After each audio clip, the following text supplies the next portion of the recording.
Kenya Kwanza government's debut budget came just 3 weeks after Kenya secured concessional financing from both the International Monetary Fund, that's IMF, and the World Bank from the restructuring of struggling state enterprises such as Kenya Airways and Kenya Power to the mandatory adoption of electronic procurement.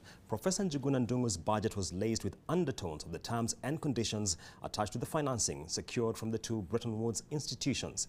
Nina Shaban now explores the 2023-24 budget speech through the lens of the IMF and World Bank conditions. On May 26, the World Bank announced extending a 139 billion shillings loan to Kenya for budget support under its development policy operation window. This came just 1 week after the International Monetary Fund concluded its fifth review of the ongoing program with Kenya, announcing an additional 56 billion shillings drawdown towards the economy. But this financing comes with reform-based terms and conditions, and in the Kenya Kwanza government debut budget, this was hidden in plain sight. For example, the restructuring of cash-strapped state-owned enterprises, including sole electricity distributor Kenya Power and national flag carrier Kenya Airways, are at the heart of the conditions attached to the ongoing IMF program. The latest loan from the World Bank also calls for amending the State-Owned Enterprises Privatization Act.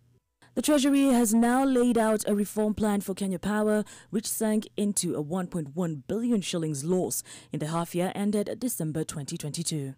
Transfer of all transmission asset/stroke lines to Kenya Electricity Transmission Company, KETRACO. Second, the government will settle outstanding rural electrification schemes, RES operations and maintenance costs, which has a deficit of 19.4 billion as of June 2022, and ensure that KPLC and Rural Electrification and Renewable Energy Corporation enter into a commercial contract for the future rural electrification schemes maintenance costs. Third, the government will develop and implement a turnaround strategy that includes the reduction of system losses from the current 22.4% to 14.4% by end of June 2025. The Treasury has also committed to turning around national flag carrier Kenya Airways just days after it indicated the airline would not be propped by any further taxpayer-funded bailouts. Kenya Airways is now in the process of identifying a strategic investor who will pump in capital into the business, with the top management promising to bounce back to profitability by 2024. With regard to Kenya Airways, the government's policy stance is to turn around the airline and position it as a Pan-African carrier that will ensure it is run with profitability and sustainability objectives, eventually reducing the airline's dependency on budgetary support. The National Treasury has also indicated that it is working on an electronic procurement platform which will be used by both the national and devolved governments as it looks to weed out corruption from lucrative government tenders.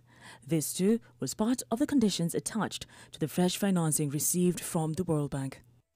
The government has also committed to address state arrears, popularly known as pending bills, through establishment of the Pending Bills Verification Committee. As of the 31st of March, outstanding pending bills amounted to 537.2 billion shillings, comprising of 450.2 billion for state corporations, semi-autonomous government agencies. Nina Shaban, NTV.